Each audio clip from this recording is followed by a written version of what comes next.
Hey, what up, everybody? Stevie Breach coming to you. Today in the mail, I received my first of my pair of VIP access tickets for the SummerSlam show. SummerSlam Axxess, they do it every year in Los Angeles. A lot of people like to complain that LA gets, to have this show every year. SummerSlam probably being one of the bigger pay-per-views of the year. Maybe not always the best show, but it always is booked to be one of the biggest. This will be the third year I'm heading down to LA for SummerSlam. It'll be the first year I'm not planning a family vacation around it. I'm just heading down for the day and then I'm flying back. I figured I'd buy the pair of VIP tickets to meet Mysterio and Punk that day, just because I am living it up and I want to meet the biggest names I can meet that day to have one hell of a day, since I'm only really doing something stupid where I'm flying down there in the morning and flying home the next morning. But it's one way to get the group back together, especially since barely anybody from the group except for Salt and Battery 777 and For Real Christian will be heading out to WrestleMania next year.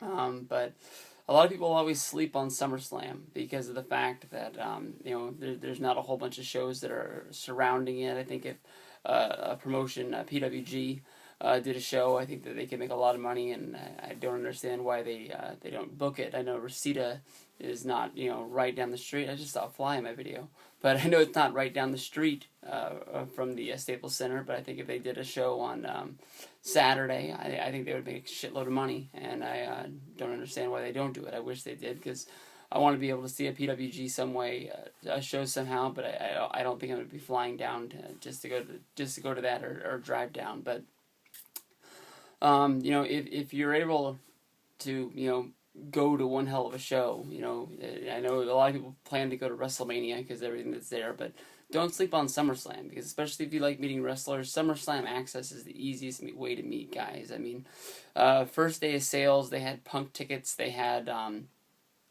Cena tickets sell out, I believe, but you're still able to buy tickets right now. I mean, if you just were like, hey, maybe I'll go to SummerSlam Axxess, you can get tickets for Triple H, Randy Orton.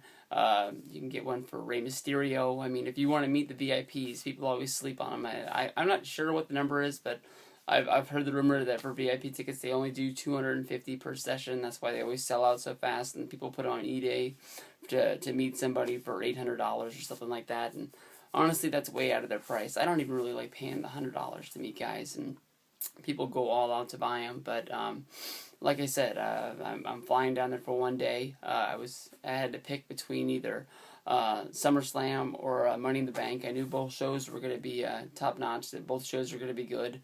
But I picked SummerSlam for the main reason of seeing superstars. It said SummerSlam Axxess. When you go to WrestleMania Axxess, even though that's in a really, really huge building, I believe they only had 5 or 6 signings at a time. SummerSlam, you have maybe less than half of the people go to SummerSlam Axxess and WrestleMania Axxess, and there's 4 tables to meet people. I've gone for 2 years, and I've never been upset at the people I've been able to meet. The first year I was able to meet Edge, Jack Swagger, Roddy Piper, and Sergeant Slaughter. The second year I was able to meet Rey Mysterio, John Morrison, and Sergeant Slaughter.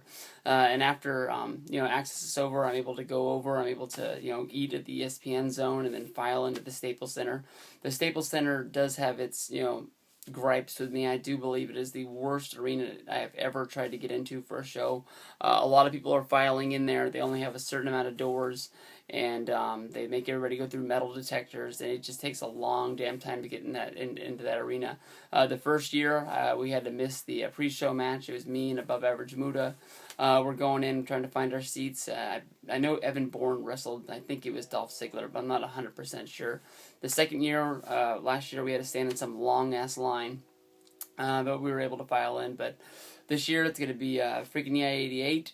It's going to be Man on Fire. If you follow him on YouTube, it is 310. If you follow him on Twitter, it is 906. But he did make the trip home to see PWG, so maybe he changed it back for the weekend. I'm not sure. You got Above Average Muda in our group, and it's going to be one hell of a time. I'm honestly trying to get Luke Cage to come to complete the band of all the California people. I'll be meeting up with my buddy Molly there, and probably Justin Ortiz will be there at Axxess too. But it's going to be one hell of a time. I really wish people would think about it for next year. SummerSlam. you want to meet superstars, that's the way to go. You can't go wrong. Like I said, I was able to pick up VIPs for CM Punk. The one for CM Punk I bought on the pre-sale day. I didn't buy when it came out. I actually took a nap and I woke up at 4 a.m. That was the night I woke up to find out that Hornswoggle was the GM of Raw, and then also and the Rey Mysterio one I just bought because I had the Punk one, and I was like, what the hell? I might as well meet them. But if you get out there, you get one hell of a show and you're able to meet people. I can't say it enough. Don't sleep on SummerSlam Axxess. It's well worth the trip. You can plan a Disneyland trip around it with your family, or go see Universal Studios. There's a whole bunch of stuff in LA to do. Next year, make sure that's top notch of what you want to do, because SummerSlam Axxess is where it's at.